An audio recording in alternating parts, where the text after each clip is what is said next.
Sí, Señor Dios y Padre Celestial, queremos alabar y queremos bendecir tu nombre, queremos glorificarte, exaltarte y darte gracias, Dios, porque tienes cuidado de nosotros y porque el día de hoy nos has de permitir conocer un poco más acerca de ti. Trae sabiduría, trae entendimiento a nuestro corazón y a nuestra vida, y que bendito Padre, podamos ser esos discípulos que no solamente escuchan tu palabra, sino que obedecen a la misma. En el nombre de Jesús te lo pedimos.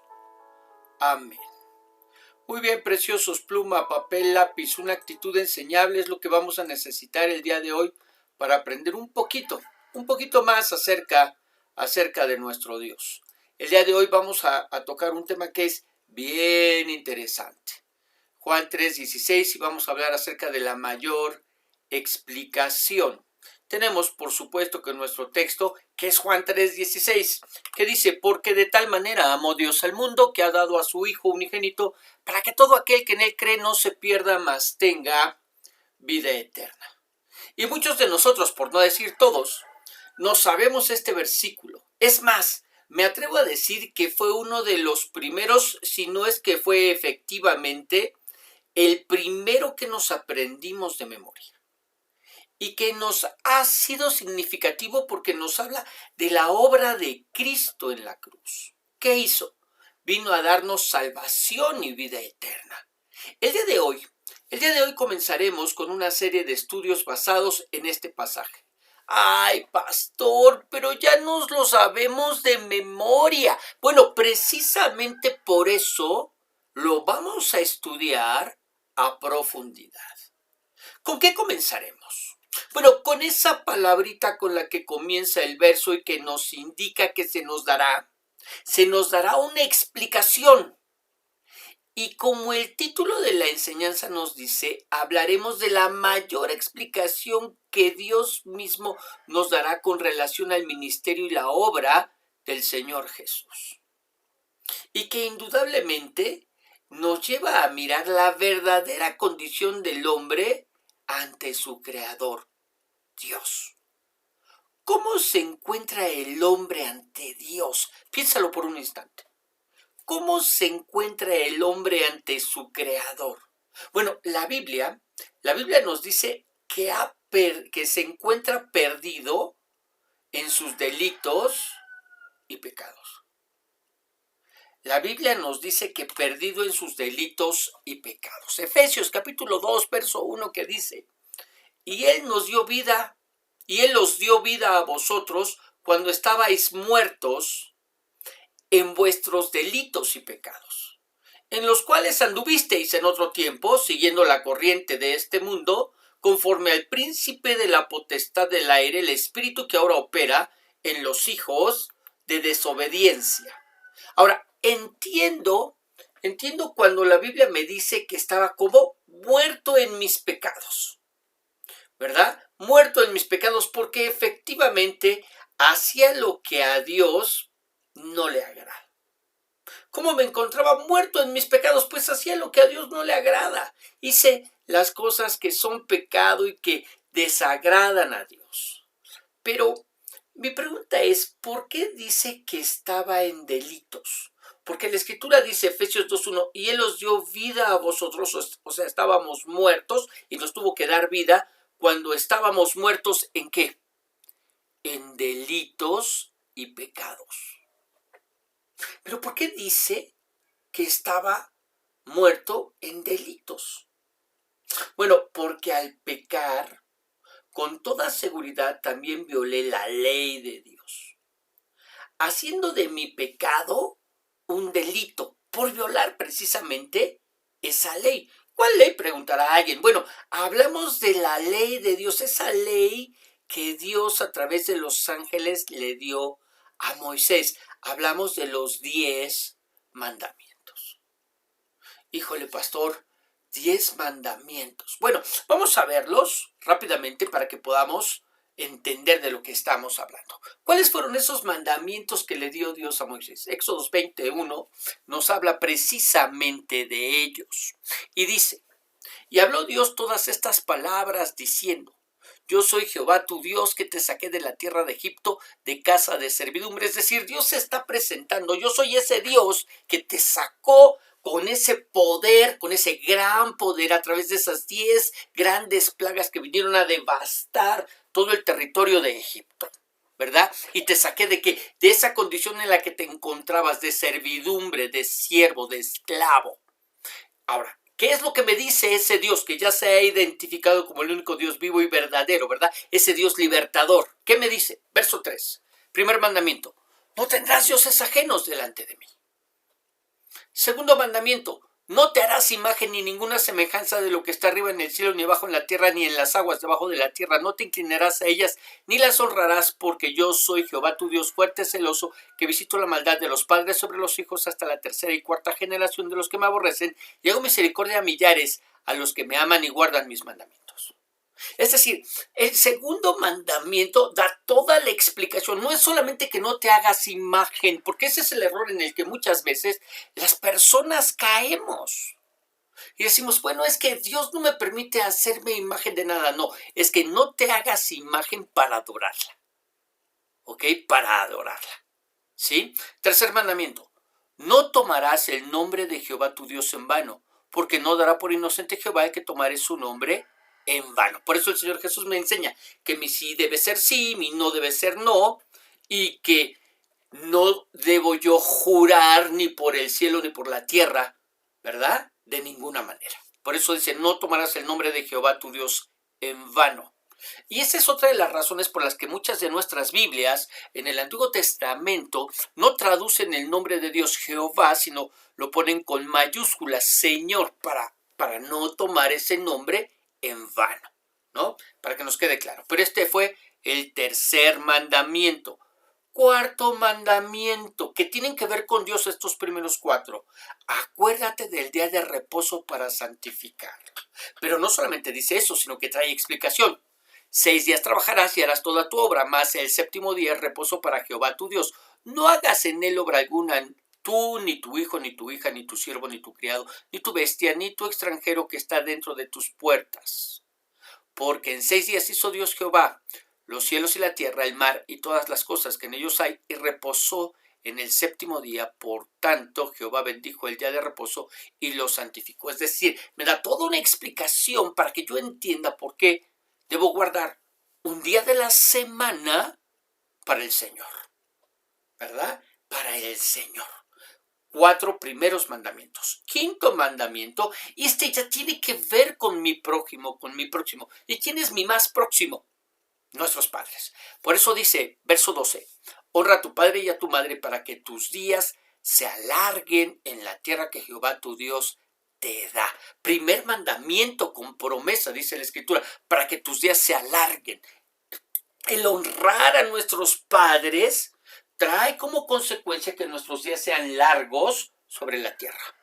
Y luego, no matarás, respeto a la vida, no cometerás adulterio, respeto a mi relación de pacto, no hurtarás, respeto por las pertenencias de las demás personas, no hablarás contra tu prójimo, falso testimonio, respetando la integridad del otro, y no codiciarás, es decir, no te verás tentado a desear la casa, la mujer, el siervo, la criada, el buey, sus animales, su asno, ni cosa alguna de tu prójimo, ¿verdad? Ok, 10 mandamientos, 10 mandamientos. Ahora, ¿cuántos de estos mandamientos, escúchame bien, cuántos de estos mandamientos hemos roto, violado, transgredido, no obedecido? Piénsalo. Exacto. Por eso no solamente estábamos perdidos y rumbo al infierno por haber pecado, por obrar en contra de la voluntad de Dios, sino por haber violado su ley, y de esa manera nos convertimos en delincuentes perdidos en delitos. Y quiero en este punto hacer notar que no estábamos condenados por los pecados de otro, porque no hemos mencionado a ningún otro, no, sino por los propios, por los nuestros, por los que cometimos nosotros. Pero quizás alguien dirá o alguien pensará, pero ¿por qué me condena Dios por algo que no sabía que era delito hacer. Ok, bueno, pues te condena por la misma razón que cuando alguien se pasa una luz roja del semáforo sin saberlo, es infraccionado. O aquel que rebasa el límite de velocidad de 80 kilómetros por hora recibe una fotomulta, sepa o no sepa. O el que se estaciona y no le pone dinero al parquímetro y le ponen la araña. Todos ellos violan la ley y lo sepan o no, se hacen acreedores a una sanción. Bueno, con Dios sucede de la misma manera. El no saber, el no conocer la ley de Dios no nos hace menos culpables que el que sí la conoce y aún así la viola. No hay un infierno para los que conocían la ley y la violaron y otro para los que no la conocían y también la violaron. No, todos, todos los que la conocían y los que no la conocían van a parar al mismo lugar de sufrimiento, al mismo infierno. Entonces, eso quiere decir que para poder ir al cielo, para poder ir a la presencia de Dios, para escapar de este infierno, lo único que tengo que hacer es conocer y obedecer a estos 10 mandamientos. Bueno, técnicamente sí. La misma escritura así lo declara. Fíjate lo que dice Romanos 10:5. Porque de la justicia que es por la ley, Moisés escribe así: el hombre que haga estas cosas, hablando de esa ley, hablando de esos mandamientos, vivirá por ellos. Reina Valera 60. Quiero que la leamos en la Biblia, lenguaje sencillo, que trae un poquito de mayor claridad a nuestras vidas. Dice: al referirse a los que obedecen la ley para que Dios los acepte, Moisés escribió lo siguiente: la persona que obedezca la ley se salvará si la cumple. O sea, queda claro, ¿no es verdad? Queda claro. Todo aquel, todo aquel que obedezca a estos mandamientos, a estos 10 mandamientos, que ya vimos que medio explicamos, ¿verdad? Porque no es el tema del día de hoy. Ajá, técnicamente sí, podemos ser salvos al obedecer la ley. ¿Cuál es el problema? Que no existe uno solo que haya podido obedecer a los 10 mandamientos en toda su vida. Solo el Señor Jesús, pero aparte de Él, no hay nadie, no existe persona alguna que haya obedecido estos 10 mandamientos en toda su vida. Mire lo que la misma Biblia dice, Romanos capítulo 3, verso 10, que dice: como está escrito, no hay justo ni aun uno. No hay quien entienda, no hay quien busque a Dios, todos se desviaron, a unas se hicieron inútiles, no hay quien haga lo bueno, no hay ni siquiera uno que lo haya hecho. ¿Ok? Bueno, por si no me crees, hagamos el siguiente ejercicio. Pensemos por un instante en uno de los mandamientos, no en los 10, sino en uno, y tomemos el que se nos haga quizás el menos difícil de cumplir. ¿Cuál? ¿Cuál sería?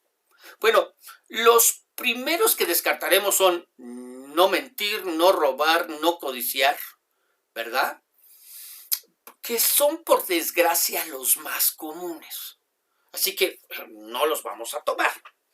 Pero, ¿qué le parece si tomamos el que dice no matarás? Ese pareciera que es el más fácil de cumplir, porque yo pregunto, ¿cuántos de nosotros hemos asesinado a alguien? Muy bien, muy bien. Precisamente por eso lo estamos tomando.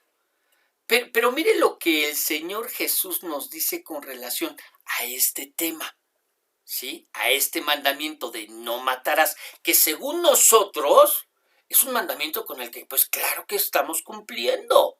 Sí, porque miren, si hablamos de los demás, pues claro que de alguna manera los hemos violado. Pero yo creo que la mayoría creemos que con este hemos cumplido. Ahora, ¿qué nos dice el Señor Jesús con relación a este? Fíjate bien, Mateo 5:21. Oísteis que fue dicho a los antiguos, no matarás. Ok, estamos hablando de este mandamiento, no matarás. Y cualquiera que matare será culpable de juicio. Pero yo os digo que cualquiera que se enoje contra su hermano será culpable de juicio. Es decir, lo mismo, ¿verdad? Lo mismo. Y cualquiera que diga necio a su hermano será culpable ante el concilio. Y cualquiera que le diga fatuo, que quiere decir tonto, quedará expuesto al infierno de fuego. A ver. Quizás no entendimos bien. Porque pareciera que el Señor nos enseña que si en algún momento pensemos que es en un momento de enojo, como lo dice, si yo le digo necio o tonto o cualquiera de sus derivados a mi prójimo, a mi hermano, ¿verdad?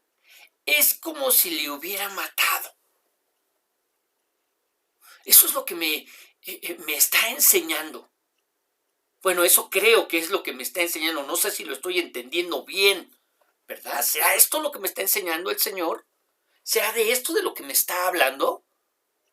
Bueno, pero es que no solo lo enseñó el Señor Jesús y no solamente nosotros lo estamos entendiendo así, sino también uno de sus discípulos, Juan, que escuchó esto de primera mano.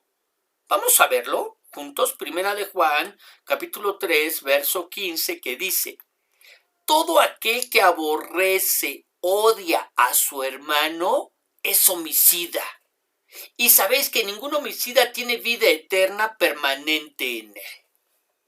Wow, o sea, sí entendimos bien. ¿Cómo dice? Que todo el que aborrece, todo el que odia a su hermano, es homicida. ¿Por qué? Porque el odio es el equivalente espiritual del homicidio, del asesinato ante los ojos de Dios. Porque para él, para Dios, la actitud es igual al acto. Recordemos que el odio es la semilla que conduce al homicidio. Es lo que llevó a Caín a matar a su hermano Abel. Una persona que odia a otra solamente es cuestión de oportunidad para que lo mate. Así que desde este nuevo punto de vista, yo te pregunto, ¿cuántos de nosotros somos homicidas? ¿Cuántos en un momento de ira hemos insultado e incluso deseado que alguien se muera? ¿Cuántos de nosotros hemos dicho, Señor, a este o a esta te la llevas o te lo mando? ¿Culpable? ¿Se da cuenta? ¿Culpables? Así que precisamente por eso, en Efesios 2:1, leímos que estabais muertos en vuestros delitos y pecados, sin posibilidad alguna de salvarnos, de tener vida eterna, de ir a la presencia de Dios cuando muramos a través de nuestras buenas obras, sin posibilidad alguna de obedecer a los 10 mandamientos, condenados por nuestros pecados, por nuestras faltas, por nuestras fallas. Esa era nuestra condición. Y por eso cobra mayor importancia esta explicación que Dios nos da a través de Juan 3:16. Como nos dice, porque de tal manera amó Dios al mundo que ha dado a su Hijo unigénito para que todo aquel que en él cree no se pierda, mas tenga vida eterna. ¿Por qué? Porque éramos y somos incapaces de salvarnos a nosotros mismos. ¿Por qué? Porque no somos capaces de obedecer a Dios. ¿Por qué? Porque no podemos hacer la voluntad de Dios. ¿Por qué? Porque no hay quien haga lo bueno, ni siquiera uno. Es que fue necesario que para que pudiéramos ser salvos y tener vida eterna, que Cristo tuvo que venir a morir por nosotros en la cruz del Calvario. Pagar por nuestros pecados, satisfacer la justicia de Dios, para que todo aquel que en él cree no se pierda, mas tenga vida eterna. Es la mayor explicación de nuestra imposibilidad para salvarnos. Piénsalo, por favor. Piénsalo por un instante. Es la mayor explicación de nuestra imposibilidad para salvarnos. tenemos o teníamos que darnos cuenta que no nos era posible el hacerlo a través de nuestra obediencia. Porque aunque queríamos obedecer al mandamiento, no podíamos hacerlo. Mire, eso me recuerda a una consejería que di hace algunos años. Una hermana se acercó con entonces su pequeño para que yo hablara con él, como si fuera el último recurso, ¿verdad? Pues el chiquillo era tremendo en verdad. Y me acuerdo que el chico me decía, yo quiero ser bueno, pero no puedo, pastor. Y eso es precisamente lo que nos pasa. Queremos ser buenos, queremos ser obedientes, queremos respetar los mandamientos de Dios, pero no podemos. Por eso nuestra salvación es por medio de la fe y no por medio de las obras. Por eso nuestra salvación es por la gracia que ha venido a nuestras vidas de parte de Dios y no a través de nuestras buenas obras, de nuestros actos de obediencia delante de Él. Efesios 2:8 dice, porque por gracia sois salvos por medio de la fe. Y esto no es de vosotros, pues es don de Dios, no por obras, no por obras, para que nadie se gloríe. Es la gracia de Dios la que ha venido sobre nosotros. Y a través de la fe, de creer en la obra del Señor Jesucristo, es que obtenemos de Dios salvación y vida eterna. Una salvación y una vida eterna que no hubiera venido a nuestras vidas de ninguna otra forma, de ninguna otra manera. Esa es precisamente la razón por la que cuando un humillado carcelero de la ciudad de Filipos le pregunta a Pablo y a Silas ¿qué tiene que hacer para ser salvo? Ellos le contestan, Hechos 16:31, cree en el Señor Jesucristo y serás salvo. ¿Qué necesito para ser salvo? ¿Qué necesito hacer, pastor, para ser salvo? Cree en el Señor Jesucristo. Cree en el Señor Jesucristo. Esta es una salvación para el que cree. ¿Quieres ser salvo? ¿Quieres escapar de los horrores del infierno? ¿Quieres huir de la ira de Dios que se desatará sobre este mundo pecador y del cual estamos mirando ya las señales que nos hablan de lo cerca que está su regreso? ¿Qué tienes que hacer? Creer en el Señor Jesucristo. Creer que su obra en la cruz fue suficiente para pagar por todos tus pecados. Creer que su sangre es suficiente para satisfacer la justicia de Dios, porque la paga del pecado es muerte. Y sin derramamiento de sangre no hay remisión, no hay perdón de pecados. Creer que en esa cruz Cristo tomó tu lugar, tomó tus pecados y murió por causa de ellos, para que tú pudieras el día de hoy tener salvación y vida eterna. Eso es lo que me está explicando Dios. Por eso me dice, ¿por qué? ¿Verdad? ¿Por qué? Por eso comienza Juan 3:16 diciéndome, porque de tal manera amó Dios al mundo que dio a su Hijo unigénito para que todo aquel que en él cree no se pierda, mas tenga vida eterna. Vida en su nombre. Vida en su nombre. Vida a través de su obra. Vida a través de su sacrificio. El justo por los injustos. El que no tenía pecado se hizo pecador para que los pecadores tuviéramos salvación y vida eterna en su nombre, a través de su obra, a través de satisfacer la justicia de Dios. Cree en el Señor Jesucristo y serás salvo. Cree en el Señor Jesucristo y serás salvo. Ahí en tu lugar. Vamos a orar.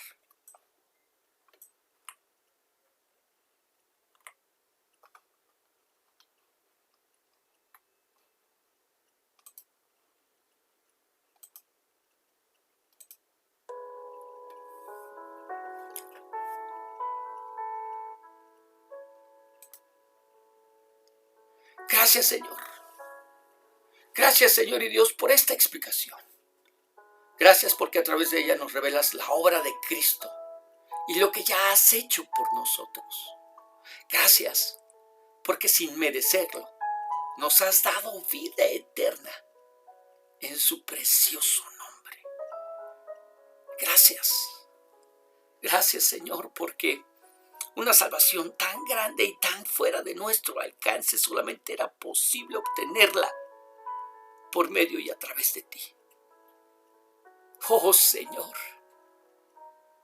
maldito el hombre que confía en el hombre, maldito aquel que confía en sus fuerzas, maldito aquel que confía en su capacidad, maldito aquel que confía en su obediencia, maldito aquel que confía en que a través de sus obras de justicia podrá alcanzar salvación, podrá ponerse al nivel, a la altura de nuestro Señor y Salvador Jesucristo, quien fue el único que no pecó en toda su vida, sin pecado concebido, sin pecado en vida y sin pecado en muerte. Dios, en el nombre de Jesús, ayúdanos a entender, trae revelación a nuestras vidas. Que tu palabra sea abierta delante de nuestros ojos para que podamos entender, para que podamos conocer, para que podamos valorar esta salvación tan grande que ha venido sobre nuestras vidas. Grande es esta palabra y grande también es esta explicación para nosotros, de suma importancia, Dios. En el nombre de Jesús, sé tú, Señor, obrando en nuestros corazones y en nuestras vidas, llevándonos cada vez, a través de cada lección, a una mayor conciencia de lo que es nuestra salvación, el costo que se tuvo que pagar, el precio tan alto, Señor, que pagaste tú para redimirnos, para perdonarnos, para salvarnos, para que tu justicia fuera satisfecha, para que pudiéramos ser hechos hijos de Dios. Padre, en el nombre de Jesús, te alabamos y te bendecimos, te honramos y te glorificamos, Padre. Amén y amén. Muy bien, que el Señor te bendiga, que el Señor te guarde, que el Señor haga resplandecer su rostro sobre ti y que sea ese mismo Señor el que traiga paz a tu vida. Recuerda que nos estamos escuchando todos los días a través de nuestro devocional y que los días lunes tenemos nuestro estudio de Primera de Corintios, que en verdad Dios también nos está hablando a través de esa preciosa carta. Próximo domingo seguimos con nuestro estudio acerca de Juan 3:16. Que el Señor te siga bendiciendo.